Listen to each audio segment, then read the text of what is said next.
আসসালামু আলাইকুম সবাইকে সবাইকে মাহে রমজানের অনেক অনেক শুভেচ্ছা এবং মোবারকবাদ। গত রাতে আমরা দেখছি লিভারপুলকে বাড়ি চলে যেতে, খুবই হতাশ লাগছে।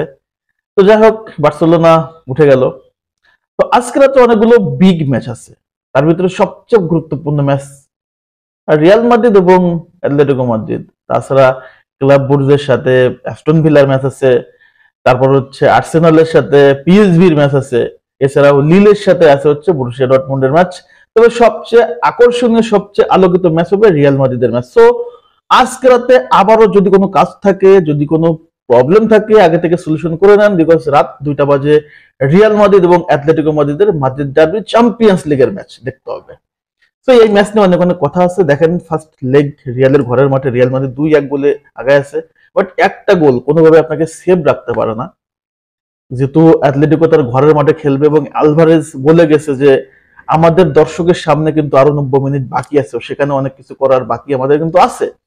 অ্যাট দ্য সেম টাইম গতকালকে প্রেস কনফারেন্সে বলছে সিমিওনে যে কার্লো আনচেলত্তি আমার চেয়ে অনেক অনেক বড় লেভেলের কোচ, অনেক বড় মাপের কোচ, সে যে কোনো কিছু বের করে নিয়ে আসতেই পারে।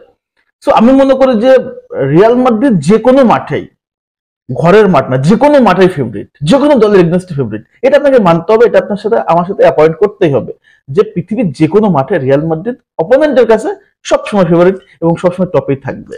সো চ্যাম্পিয়ন্স লিগে একটা লিড নিয়ে যাচ্ছে অ্যাটলেটিকোর মাঠে, অবশ্যই রিয়াল মাদ্রিদ এইখানটাতে আসলে একটু এক্সট্রা অ্যাডভান্টেজ থাকবে। পাশাপাশি আমরা দেখছি যে জুড বেলিংহাম কিন্তু এই ম্যাচে ব্যাক করতেছে, লাস্ট ম্যাচে ছিল না।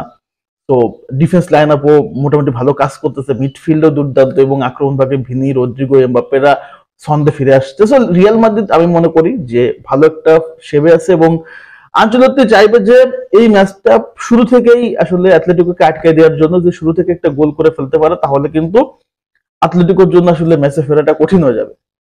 তবে যদি একটা গোল খেয়ে যায় বা অ্যাটলেটিকো গোলটা পরিশোধ করে, তখন কিন্তু সিনারিওটা চেঞ্জ হতে পারে। এটা কিন্তু আপনাকে মানতে হবে এবং মানতে বাধ্য হইতে হবে।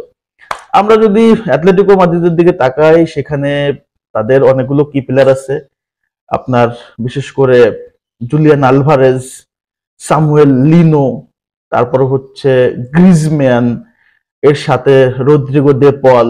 তাদের ডিফেন্স লাইন আপও শক্তিশালী, গোলকিপার জানো বালাকো চমৎকার। তবে তাদের কিন্তু সবচেয়ে বেশি শক্তিশালী হচ্ছে তাদের বেঞ্চ, যারা সাবস্টিটিউট হিসেবে খেলে, বিশেষ করে সরলট, তার সাথে হচ্ছে আনহেল কোরেরা।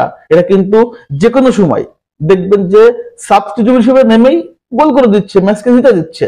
তো এই জায়গাটা কিন্তু একটা রিক্সের জায়গা থেকে যায়। তারপরেও রিয়াল মাদ্রিদ সবসময় টপ লেভেলের ফুটবলটাই খেলে এবং অ্যাটলেটিকো মাদ্রিদের ঘরের মাঠে তারা অবশ্যই, যেহেতু এক্সট্রা একটা অ্যাডভান্টেজ নিয়ে যাচ্ছে, রিয়াল মাদ্রিদের ইনজুরি কনসার্নও নাই, সবকিছু মিলে লাস্ট ম্যাচে রিয়াল মাদ্রিদ জিতে তাদের কনফিডেন্টও বাড়ছে। অপরদিকে অ্যাটলেটিকো মাদ্রিদের সামনে দুটো চাপের ম্যাচ, লাস্ট ম্যাচটা তারা হেতাফের কাছে হেরে গেছে 2-1 গোলে, লিড নেওয়ার পরে তারা হারছে। সো রিয়াল মাদ্রিদের সাথে খেলা, আবার বার্সেলোনার সাথে লা লিগার ম্যাচ।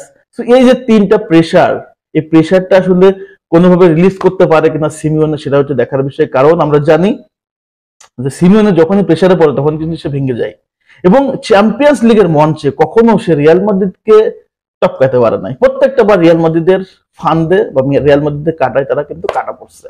তো এইবারও আসলে সেই সম্ভাবনাই দেখা যাচ্ছে, রিয়াল মাদ্রিদ এমনটাই করবে এবং করতে পারলে রিয়াল মাদ্রিদ কিন্তু চ্যাম্পিয়ন্স লিগের অন্যতম সেরা দাবিদার হয়ে যাবে। যদি এই ম্যাচটা টপকাতে পারে, তাহলে রিয়াল মাদ্রিদ চলে যাবে আসলে রাউন্ড অফ 16 থেকে কোয়ার্টার ফাইনালে। সো অবশ্যই রিয়াল মাদ্রিদের সম্ভাবনা অনেক বেশি। তাছাড়া যদি দেখি অপর দিকে যে ম্যাচগুলো, সেখানে আর্সেনাল তারাও অলরেডি চলেই গেছে, তারা 7 গোল দিছে প্রথম ম্যাচেই, তারা চলে গেছে। অ্যাস্টন ভিলারও সম্ভাবনা বেশি।